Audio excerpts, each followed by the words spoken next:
Well, hello everybody. My name is Marnie and I'm so glad that you could join us today for our Frank Talk with Megan Goldin.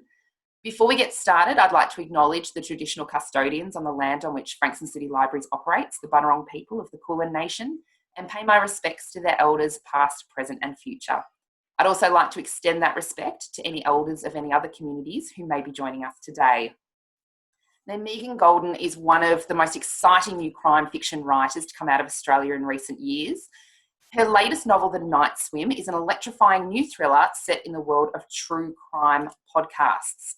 Megan has worked as a foreign correspondent for the ABC and Reuters in Asia and the Middle East, where she covered war zones and wrote about war, peace and international terrorism. She's now back in Melbourne, raising 3 sons and writing fiction, mostly from her car, especially during coronavirus, because it is the quietest place that she can find to write in her busy household. So Megan, thank you so much for joining us today. Thank you so much for having me on. Can you tell us a little bit about your latest novel, The Night Swim, and where that story started for you? Sure. So the Night Swim, which came out, it was released last week, is about, I guess, probably 2 years in the making.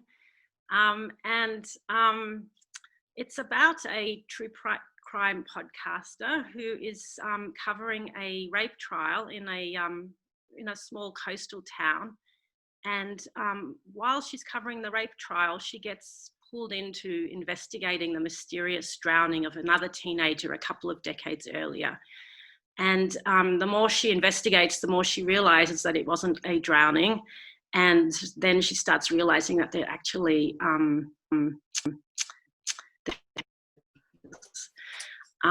and I started writing the novel a couple of years ago. It's hard keeping track of time now with coronavirus, I have to say.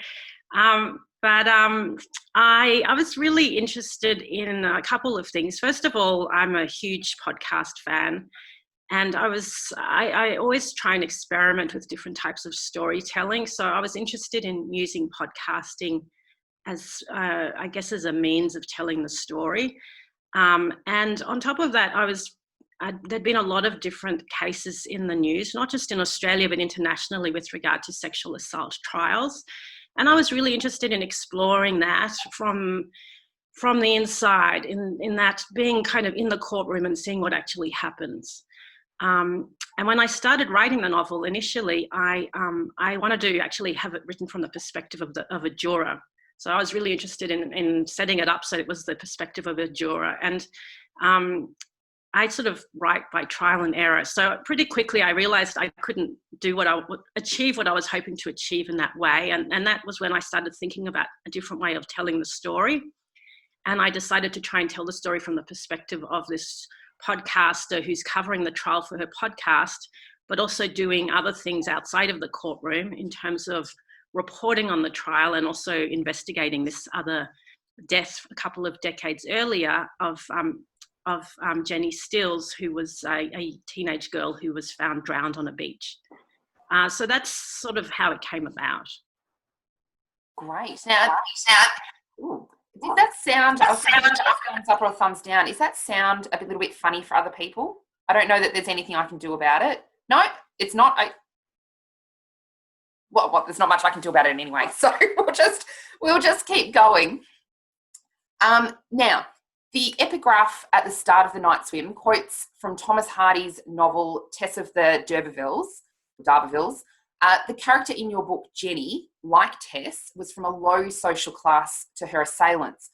What role did class play in the way that Jenny was treated in life and in her death, or life and death, and why did you choose that for her? So class played an important role. Jenny was from her mother was a single mother, and she was from a poor family that lived really on the fringes of society, both physically, they lived a little bit away from the town, and also socially, in that they weren't really accepted by the town. And as a result, when she, and I don't want to sort of have spoilers here, but the things that happened to her before she drowned are things that people in the town knew about and turned a blind eye to. because they felt that because of her class and because of her family's stature within the town, they were willing to tolerate those sort of things happening to her. And, you know, and that's part of one of the issues the book gets into, is about rape culture. And there was a lot of blame that was placed on her because of her family and her family's history. You know, in terms of why I chose that for her, I don't really choose anything when I write. I just write and the story kind of tells itself. So I didn't go into it thinking that I was going to do that. But as I started writing, that's the character that emerged and that became her story. So do you find with your writing technique, you talk about the characters evolving and I guess coming to life as you're writing them, would you say you plan it all, or are you very much a pantser? How do you approach your books? Do you have an end goal in mind, or is it very much you come up with an idea and as you're writing it completely evolves and changes, and you just roll with it? How do you approach your book writing? I'm disciplined in one way and very undisciplined in another. So I'm very disciplined in that when I'm writing, I really force myself to write, you know, many hours a day, and I have a word limit that I try and achieve each day. I'm very undisciplined when it comes to planning. I do very little planning, and I think it works well for me, actually, in that if I was to plan, I would get constrained by what I was planning, and then my imagination would then sort of be held back. So I generally have an idea. So with the night swim, I wanted to look at I wanted it to be about a rape trial. I wanted the reader to kind of be in the courtroom watching the trial unfold, and I almost wanted to put them in the position of being a member of the jury, in that they get to see the evidence and they get to make their own determination. So I kind of knew what I wanted to do, and I sort of knew generally how I wanted the story to go, just the general story arc, where I kind of have a starting point and I have a middle point and I have an end point. And that's it, that's all I have. And then I just start writing, and then sort of as I write, a character will evolve on the page, or the story will go in a certain direction. Usually it works, sometimes it doesn't work, and then I have to go back. One of the problems with that way of writing is that sometimes I'll sort of tie myself into knots, in that I'll kind of write myself into a corner, and then you have to kind of decide, are you going to try and make it work, or are you going to go back and sort of delete 10,000 words, which is a really hard thing to do when you're writing. So, you know, there's pros and cons, but that's how I do it, and it works for me. When you are writing, you know, do you generally have a space that's set up, or are you really working from the car most of the time? How does it work for you, and what is your word limit each day? I try and write, well, my goal is 2,000 words a day, but it's often about 1,500 to 2,000 words. And I have 3 kids at home. When they're not at home, I'll often write in the I like the sun. So there's one room in the house that gets a lot of sun. I like to sit there and write there. When they are at home, it's impossible to write in the house. Absolutely impossible, because I really need complete quiet and total focus. And they're always, you know, even if I'm not blaming them, but, you know, there's always going to be a disruption. So, and if there isn't a disruption, then something's going wrong. If they're too quiet, then you know that something bad's happening. So either way, so I'll often sort of disappear into my car and sit in the driveway and work there if they're home. And that's a great place to write, except in summer, when you cannot write in the car in summer because you'll just die on a hot summer day. So that works really well for about 9 months of the year. In summer, I always have a problem, because then I really have nowhere to write, and then I have to really become inventive or work very late at night instead. Oh, absolutely. And how are you finding coronavirus and the kids being at home for schooling and lockdown that we're currently in? You know, how is that affecting your writing? I think it's affecting everybody. Anyone who's working at home is really struggling at the moment. And I am too, I have to admit. I'm working on a new novel, and I'm kind of almost there, but it's just been a really slow process because I've had the kids home, and it's just very hard. So I've been trying to work late at night, like start working at 11 p.m. and then work until the early morning. But it's, then I'll sort of end up sort of snoozing at 2 a.m. in front of my computer. And then I realize I'm not being productive at all. So it's really hard because during the day I have to be around for them. And so I can't work 24 hours a day. So, like everyone else, it's a struggle. Maybe it's slightly more of a struggle because when you're writing, you really do need to have that space, and it's not one of those things that you can kind of multitask and sort of do your work and deal with kids and homeschooling and all of that. So it's not easy. And I was very excited in July when it looked like they were going back to school, and I was planning on really using term 3 to catch up on everything. And of course, what happened, and we're all home again. Absolutely. And I think we were chatting about it yesterday when you and I caught up, and it's really about surviving rather than thriving right now. So it is. It's getting through each day unscathed. Absolutely. Now tell me, in the book, Rachel does suggest in one of her podcasts that sexual assault trials should really be treated differently because of the issue of consent that's involved. So it's not like a murder case where someone's died. Yes, it happened, and a matter of who did it. When it comes to sexual assault, quite often it's about, well, did it happen? Was there consent? One person's opinion versus another. What's your opinion? Do you think they should be handled differently in court?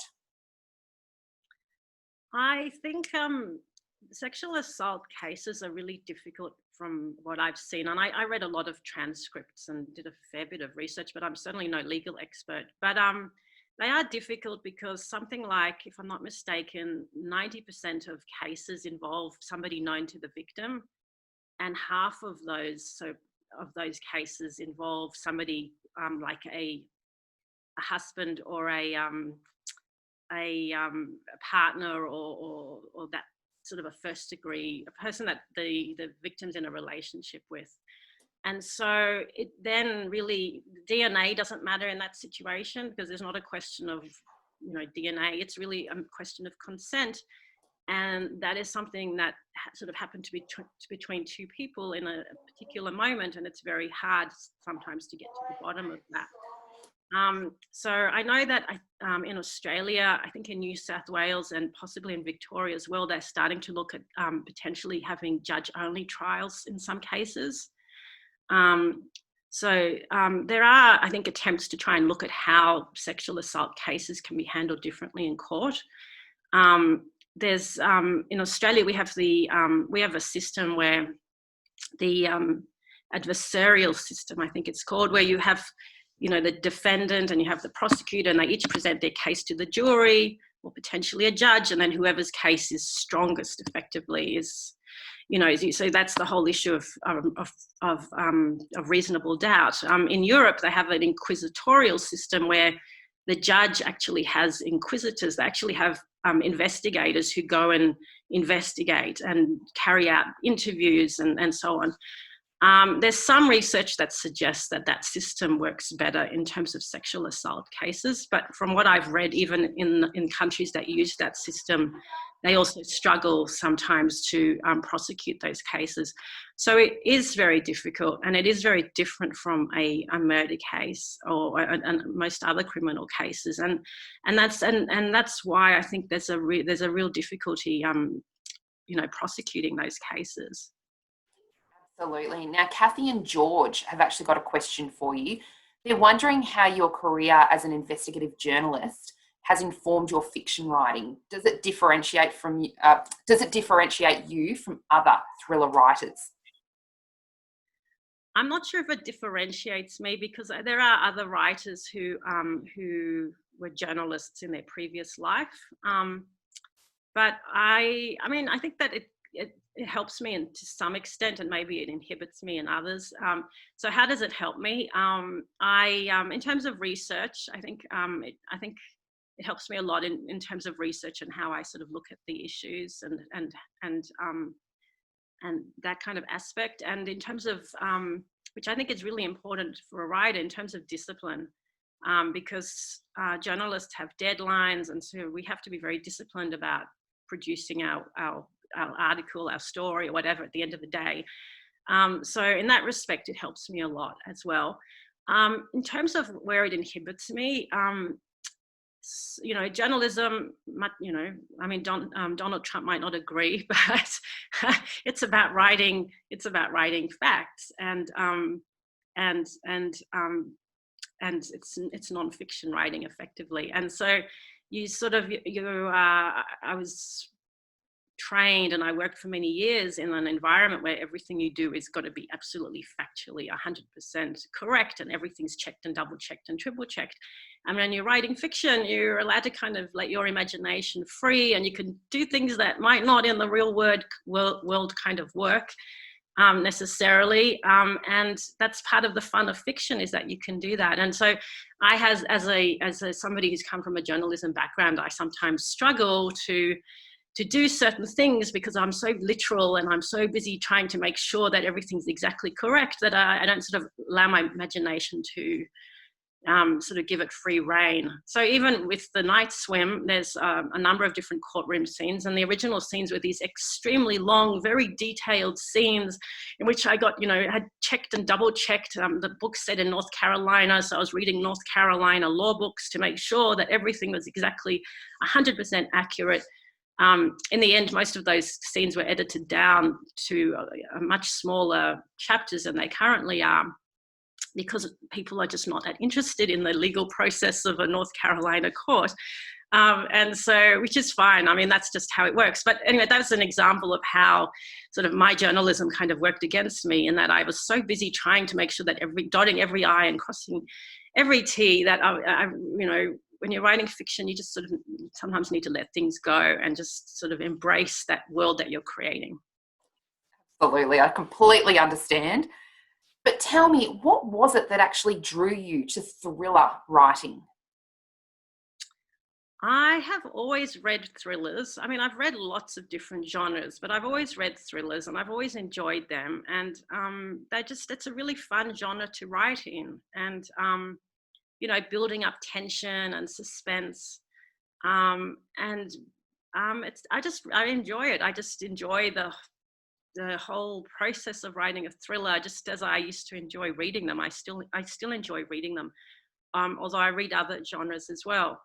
But it just seemed like a good fit for me, and I guess it's commercial fiction, and I was hoping to, when I started writing, I was hoping to hopefully make a career out of it. And it's a lot harder, I think, to do that with literary fiction as well. And for me, it was just a natural choice, because that is something that I've read for most of my, even not just my adult life, but as a teenager as well. I've always read thrillers. So, and I really enjoy them. And not just, there's so many different subgenres of thrillers as well. So there's, there's the legal thrillers, there's espionage thrillers. So there's a really wide variety of thrillers as well. Absolutely. Now, you keep us on the edge of our seats as a writer. What scares you? As a thriller and crime writer, what scares you? What scares me? Well, for one thing, when I'm writing my murder scenes in my car at midnight in the driveway. Yeah, that'd be enough. Yeah. That's me. It's funny because I'm not a, Rachel Crowell in The Night Swim I think she's a particularly brave character. I don't think I'm particularly brave. So, and I get scared by lots of things. And in fact, if you talk about thrillers, where I kind of draw the line is sort of, I read Stephen King and I love his writing, but, some of his books are across the line in terms of what I can tolerate, in terms of what, what scares me. So I don't really like supernatural or anything like that. Okay. Now, you've mentioned Stephen King. Who would you consider to be the greatest thriller writer of all time? I think it's because there's so many sort of genres of thriller. So, you've got John Grisham with the legal thriller. I love John le Carré. I read him often, and I consider most of his books are like a masterclass in writing. So I read them to learn from as much as to enjoy. And Stephen King, he's really an innovative writer, and each book that he writes, he approaches completely differently, which I really appreciate as a writer and as a reader, because everything's very fresh from him. So those are probably the three that I enjoy. I mean, there's so many others though, but there's three that come to mind anyway. Excellent. Now, in the book, the true crime podcasting is actually referred to at one point as modern day rubbernecking. Do you think that's what it's become? I wanted to. I don't necessarily think it's what that is what it's become, but I think there's always that risk, and I kind of wanted Rachel to raise that issue in her podcast because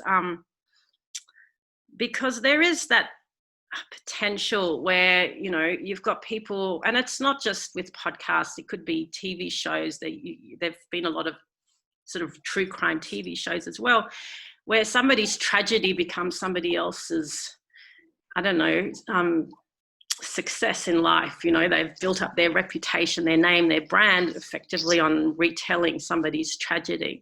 And that's not necessarily intended, but that becomes a consequence of that. And so there is an aspect to it, aspect to the fact that people, will delve into these sort of true crime stories in great detail and with enormous interest. And I'm just as responsible as anybody else because they're fascinating. But by the same token, we sometimes forget that these are people's tragedies, that somebody was murdered and terrible things happened. And I mean, a good example is, say, Jeffrey Dahmer in the US, who was the cannibal serial killer. There's so many books that have been written on him, but, in terms of what he did to his victims, it's horrific. So I think it's interesting as you're, within the context of the night swim to sort of look at it, because that's Rachel's job and that's how she's made her career and built her fame. So I think it was kind of interesting for her to consider it as an issue or to raise it. And by the same token, I think it is sort of something interesting just for people who consume true crime as we're consuming it, just remembering perhaps that it's not just some sort of fictional world, but it's actually somebody's tragedy that we're reading about. It certainly is fascinating. And I think it is that element of being able to live, in inverted commas, through something without ever having to experience it, but knowing it was real. I think it is that fascination around that. Now, in the book, there is a lot around social media, podcast, social media. Now, Pete does try and stop Rachel from seeing the nasty social media comments that are sent to her. Do you think if she'd paid attention to them, she would have actually conducted her podcast differently or reported differently? I'm not sure, but I think it's interesting. I think anybody who's on Twitter, and you sometimes, especially Twitter for some reason, can be particularly vicious. Or maybe it's just that I tend to use Twitter more than other social media. But I do think that Twitter, of all of the social media platforms, tends to be quite vicious. There are these pile-ons on people, and people do say things to other people that they would never say to their face. Would it change her coverage? I'm not sure, but it might, because, when you have so much hate directed at you, then potentially that might then influence, what you do and how you do your job. And we had an example recently, I think it was last week, where a political reporter for The Australian, there was an internet pile-on her because apparently she got a lot of hate messages because she was asking some tough questions in a news conference. And I did sort of think to myself, if you open your Twitter and it's filled with hate messages and you're about to walk into a press conference, is that going to affect the questions you're going to ask? Are you going to hold back because you just don't want to have to deal with it? And it is a type of bullying, and that does I think impact on how people do their work and the pressure that they're under. So it potentially it could have influenced how she did it. And I suppose you're right in a way. Like as a journalist, your job is to keep politicians accountable. That's one of the roles of the media as the fourth estate. And I mean, with you saying, would it have influenced that journalist and the questions they would have asked in that in future press conference? And I would hope no. In fact, I would hope they went harder as a result. Yeah, but people are human at the end of the day, and Exactly. so when you have so much hate directed at you, sometimes you just want to protect yourself. Hopefully it didn't in that case, but certainly in the case of with Rachel Kral in The Night Swim, where she was getting a lot of hate mail as to how she was covering this trial, at least she had her trusty producer Pete, who was looking out for her and was just trying to filter the messages she got so that she wasn't exposed to it. And I suppose in that way, and not influenced. So everything that she was reporting was not fake news. It was factual, and she wasn't holding back. So I think that's a positive, definitely, to come out of that. Yes. Now tell me, when you're actually writing, do you have somebody that looks at your manuscript before it goes off to the publisher? First draft, second draft, 10th draft. What's your process when you're looking at your writing process? Do you have anyone check what you're writing before you send it off? Not always, but the last The Night Swim for sure, I gave to my parents. So my dad in particular he's probably read every crime book ever written, I think. He was a voracious reader. Actually, he's in his 80s now, and he's starting to have issues with his eyesight, so it's becoming less easy for him to read. But he's very astute when it comes to that sort of thing. So I gave that to him, and and he's a former lawyer, and so the first thing he did was he called me up, and he was very troubled. And he said, "Look, there's a really big problem with this book." And I said, "Well, what is it?" And he said, "You can't cover the trial while it's happening in Australia." And he wasn't thinking about America. And I said, "Well, that's why it's set in America, where you can." And he went, But he was a great sounding board, and my mum as well. My mum reads very widely, and so she's also a great sounding board. So I actually gave it to both of them, which I didn't do with my previous books. In fact, my first book, when it came out, they didn't even know I was publishing, and I gave them the final copy on publication day. So that was a nice surprise, but it was good getting their feedback. And so I did that, and then I sent it to my publisher.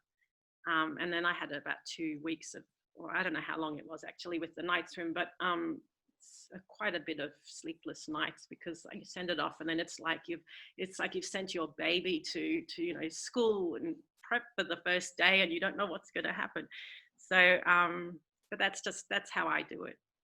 Oh, absolutely. I can just imagine the butterflies on that day when it does get sent finally, after living with it for essentially 2 years. That's incredible. Now tell me, right across your career, so journalist through to author, what would you say is a career highlight for you? Is there a particular event or a book, one of your books? What's a highlight of your career? Well, having my books published, especially all of them really. I mean, to write a book is such a long, hard slog, and you give so much of yourself to it, that just having a book published is a highlight, each and every one of them. And so that is most certainly one of the greatest highlights of my career. In journalism, there were different stories that I did that I was particularly proud of, but generally, I think that was a period of my life, particularly when I was in the Middle East and I was a reporter, that I really enjoyed. I just really enjoyed my work. I enjoyed the people I worked with, and it was a real buzz doing that. And we all used to joke that it was, we're having too much fun to be working. We kind of all knew. I think all of us knew that at some point the penny would drop. We were all, I guess I was in my 20s, early 30s then. And so sort of life moves on, and then you'll end up taking on more responsibility and less interesting jobs.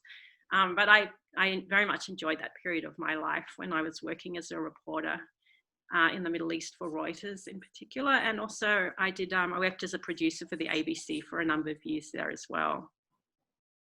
I can't even imagine the things that you've experienced during that time, like positive and negative. But I could certainly imagine how you could take many of those stories and experiences and incorporate them into your books as well.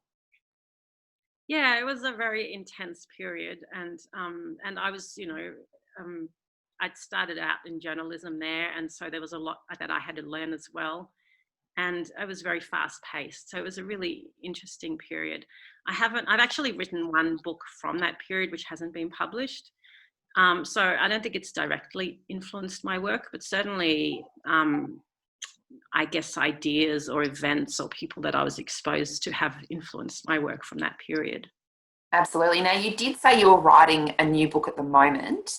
Are you able to give us a little bit of insight into that book and perhaps when we can expect to see it? Oh, that's a tough one because Maybe don't give too much. I'm not quite sure yet if it works. So I've got 50 pages. I've actually written the first draft, so I'm rewriting it, and I've got about 50 pages left to do my rewrite. And then after that, which I hope will be by this weekend, then I'm going to spend next week rereading it and sort of re-editing it all over again. And then I will know whether it actually works. But I was kind of intrigued about the idea of writing a story that was both told forwards and backwards at the same time.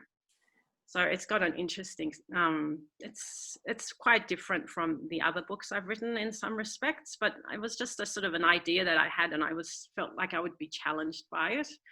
But my intention was that it would have been done already and by April, and I'm months behind schedule because of coronavirus, which is a bit frustrating because it was a bit experimental, and the idea was I'm going to try this and it's not going to consume my life forever. At the moment, it feels like it's consuming my life forever.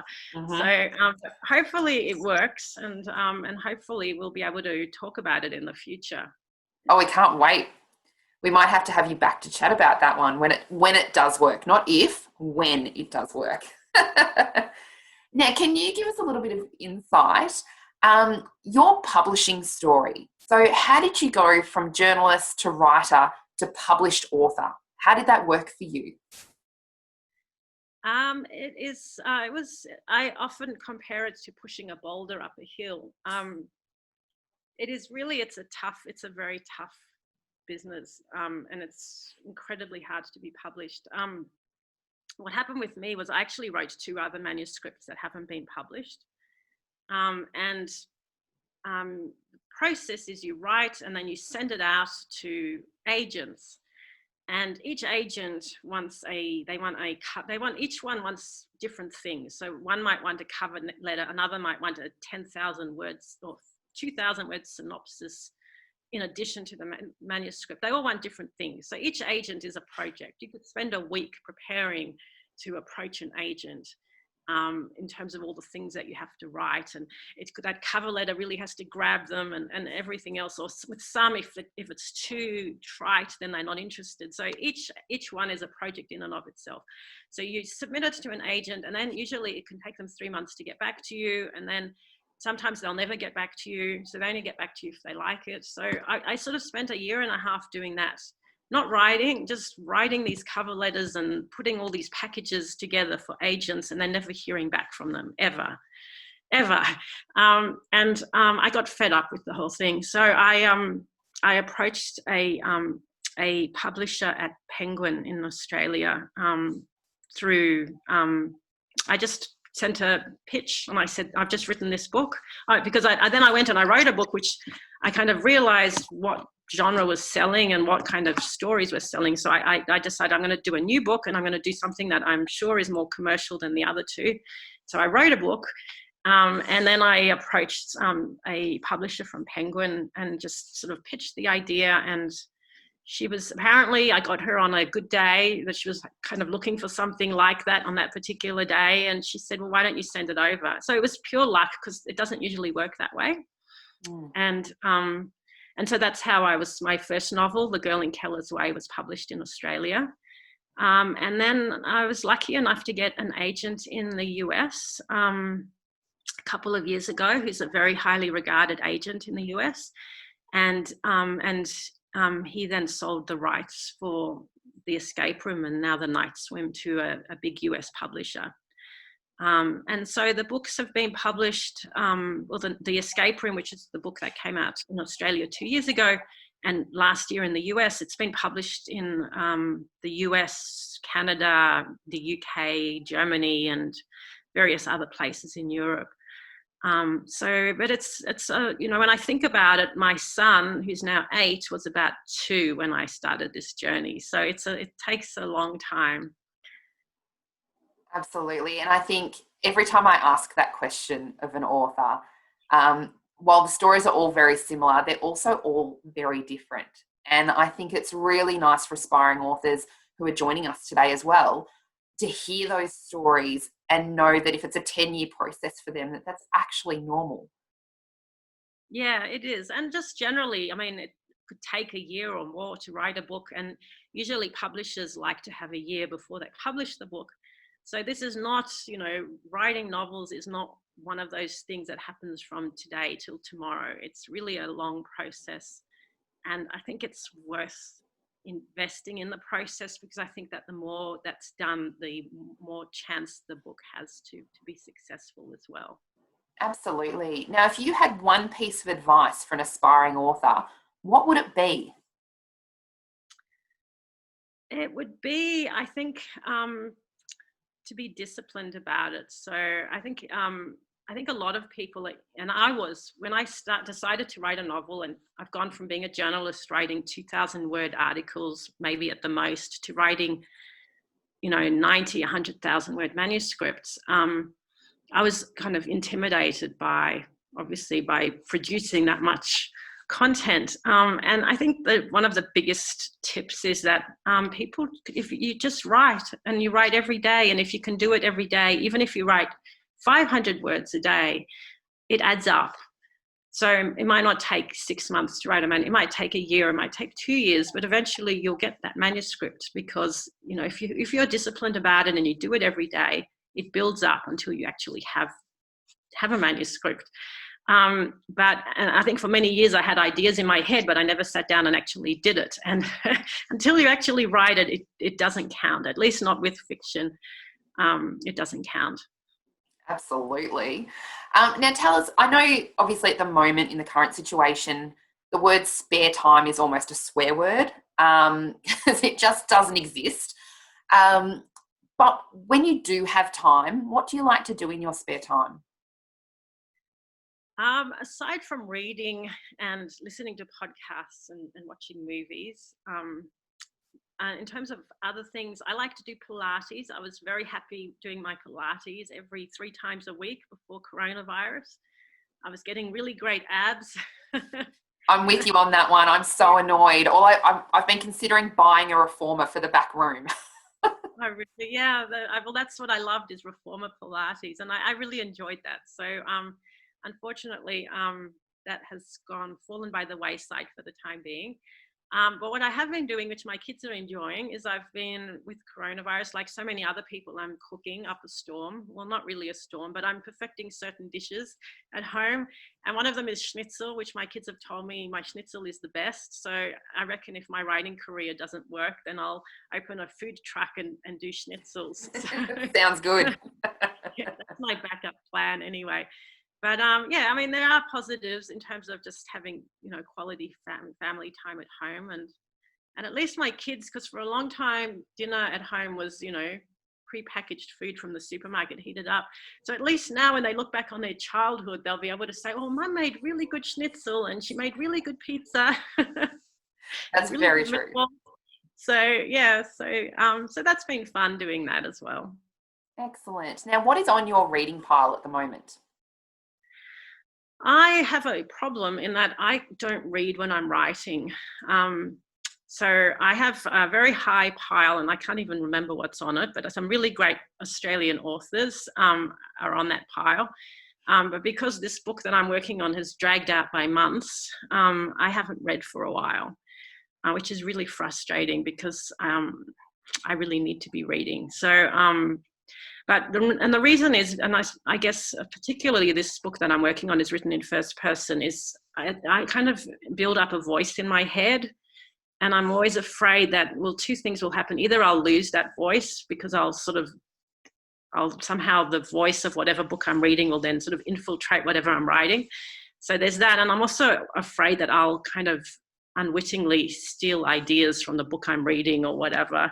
And it'll find, or words or phrases, you just can't, there's sort of this cross-pollination that could happen. So I tend, when I'm writing, I tend not to read. But I did recently read the most recent. So what I do is when I'm writing, I don't read. And then when I hand my manuscript over, say I've got a 2-week wait, I'll read I don't know, a book a day or whatever. And so I last did that in I think March or April, early April, and I can't remember. But one of them was the new John le Carré, which I really enjoyed. He's such a terrific writer. So that was one of the books that I've read recently. Excellent. Now, I know yesterday we were talking about children interrupting, and that is happening to me right now. So go away. Now, tell me, you were talking about podcasts. Are there any podcasts at the moment? I don't know if you listen to them while you're writing as well, but are there any podcasts that we should be looking out for? So Rachel Crowell from The Night Swim I guess she's a little bit inspired by Sarah Koenig from Serial. Not so much in terms of her as a character, but just, I guess her career trajectory is very similar. And so I've always, if anyone who's watching this hasn't seen Serial, especially the first season, then I strongly recommend that they do.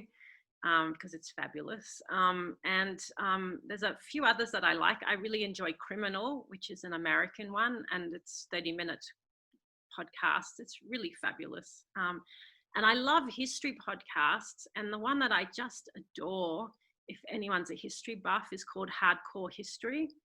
And that goes on, each series is about 20 hours.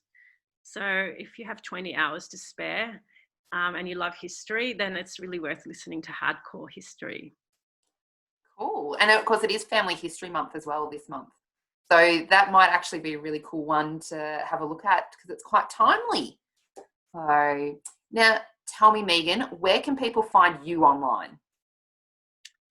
I have my website, which is megangoldin.com, and I'm on Twitter as well. I think it's Megan Goldin too. And I have a Facebook page, and I have an Instagram account. I'm hopeless at Instagram. My kids keep telling me that they'll show me how to use it properly, and I just tell them I don't have space in my brain for another platform. But I am on Instagram too, and occasionally I check it, and I should be much better with my Instagram, but I'm not. But yes, but I tend to be more on Twitter and Facebook. I must say, as somebody that works in social media, my biggest piece of advice is only do the platforms that you're engaged with. So if you're not engaged with Instagram, you don't quite get it, don't worry about it. It's absolutely fine. If you're loving Twitter and you're loving Facebook, just stick to those. So I always say, whatever you're doing, just do that well. Yeah, no, that's a good tip. I hope that helps. Anyone else out there as well? That's all we've got time for today. But Megan, thank you so much for joining us. Thank you. Now, Megan's novels are available to borrow via the Frankston City Library's website. So we've got them on the digital library at the moment. The Night Swim is actually on audiobook at the moment. Now, you can access those for free with your Frankston City Library's membership. And if you're not a member, you can join online right now and have immediate access. You can also pop her books on reserve, so they'll be sitting there for you and waiting when we reopen the libraries. You can also purchase The Night Swim from Robertson's Bookshop in Frankston, so we'll post a link to their online store when we share this video across our social media channels. Keep an eye on the Frankston City Library's website. We've got a heap of great authors, events and programs coming up. Thank you so much for joining us today for our Frank Talk with Megan Goldin from Frankston City Libraries. Thanks so much, Megan. We've absolutely loved it. Thank you so much for joining us. It's a pleasure. I've had a great time.